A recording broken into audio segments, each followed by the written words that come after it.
Hello guys, അപ്പോൾ പുതിയ video ആയിട്ട് ഞാൻ വന്നിരിക്കുന്നത് എന്താണെന്ന് വെച്ചാൽ ഞാൻ കുറച്ചൊക്കെ ഡ്രോയിങ് ചെയ്യും. ആ ഡ്രോയിങ്സ് കാണിച്ചു തരാം. അപ്പോൾ തുടങ്ങാം. അപ്പോൾ ഫസ്റ്റത്തെ ഡ്രോയിങ് എന്ന് വെച്ചാൽ യൂണിക്കോണാണ്. ഇതാണ് ഗൈസ്, യൂണിക്കോൺ പറക്കുന്നൊരു ഫോട്ടോ. സെക്കൻഡ് ആണ് വേറെ ഒരു സ്മോൾ യൂണിക്കോണ്, ക്യൂട്ട് യൂണിക്കോൺ. പിന്നെ തേർഡ് കയറിപ്പോയി, എന്നാലും എനിക്ക് അത്ര ഇഷ്ടമായില്ല, എന്നാലും നോക്കാം. അത്ര ഇഷ്ടമായില്ല. ഞാൻ വൈകുന്നേരം കൊണ്ട് എന്തെല്ലോ ചെയ്ത് കിട്ടിയ ഓർഡർ ഉണ്ട്. ഇതാണ്. പിന്നെ അടുത്തെന്ന് വെച്ചാൽ ഇതെൻ്റെ കസിൻ്റെ കൂടെ ഞാൻ വരച്ചാണ്. ബോറടിക്കുന്നു. ഇതാണ്. അതെല്ലാം ഞാൻ ഇൻട്രസ്റ്റ് നോക്കിയിട്ട് ടാബിൽ നിന്ന് എടുക്കും, എന്നിട്ട് വരക്കുന്നതാണ്. അടുത്തത് കണ്ടാൽ നിങ്ങൾ ഞെട്ടും, സത്യമായിട്ട് ഞാൻ ഞെട്ടും. ഇത് ഞാൻ സ്വന്തമായിട്ട് വെച്ച് അളക്കൂലും വിശ്വസിക്കാൻ പറ്റില്ല. ഞാൻ വരച്ചാണ് ഒരു 10 മണിക്കൂർ നോക്കുന്നു. ഞാൻ വരച്ച അതാണ്. ഇതാണ്. ഞാൻ ചുളിഞ്ഞ് പിന്നെ പോയി. എനിക്കിപ്പം കാണുമ്പോൾ ഒരു അതിശ. ഇപ്പം എനിക്കതിൻ്റെ കഴിവില്ലാന്ന് തോന്നുന്നു. ഞാൻ വരക്കളൊന്നും ഇല്ല ഇപ്പം. അടുത്ത് കാണിച്ചതാ. ഇതാണ് ഗൈസ്. അയ്യോ,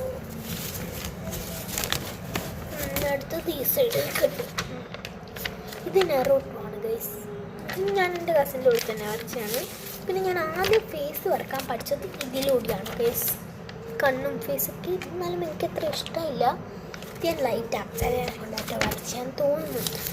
അപ്പോൾ യൂണിക്കോൺ ആയിരുന്നു എൻ്റെ ആ ടൈം മെയിൻ. അപ്പോൾ അതാണിത്. പിന്നെ ഇതും വെറുതെ ഞാൻ വരച്ചതാണ്. ഒരു യൂണിക്കോൺ. ഇതടുത്തത് നല്ല ക്യൂട്ടാണ്.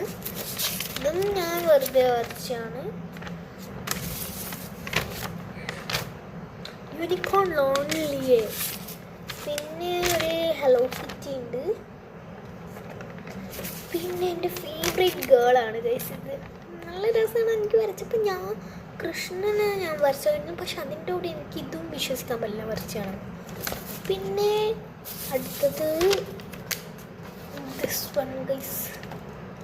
ഇതാണ്. ഞാൻ ഇത് പണ്ട് ആദ്യം വരച്ചാണ് ഗൈസ്. ജിമിനെ വരച്ചാണ് വീട്ടിസില. അപ്പോൾ ഒന്നുണ്ട്, അത് നിങ്ങൾ കണ്ട് എന്തായാലും ഞെട്ടും ഗൈസ്. ചിൽഡ്രൻസ് ഡേക്ക് ഞാൻ വരച്ചാണ്. ആരായിരിക്കും നിങ്ങൾക്ക് അറിയാം, എന്തായാലും ഞാൻ കാണിച്ചു ഗൈസ്. ഇപ്പോൾ കാണിച്ചത് ഇതാണ് ഗൈസ്. ഞാൻ സ്വന്തമായിട്ട് വരച്ചാണ്. പക്ഷെ ആരുടെ സ്കൂളിൽ കൊണ്ടുപോയതാണ്. ഇപ്പോൾ ഇവിടെ എന്തോ ആക്കി വെച്ചാലല്ലോ. പക്ഷെ എന്നെക്കൊണ്ട് ഞാൻ പറയുന്നത്, എനിക്ക് ഇങ്ങനെ വരക്കാൻ പറ്റുന്നുണ്ടെങ്കിൽ അവിടെ ഗുഡ് കാര്യമായിരിക്കും. ഞാൻ എന്നെ തന്നെ ഇതായിക്കാണ്. അപ്പോൾ ബൈ.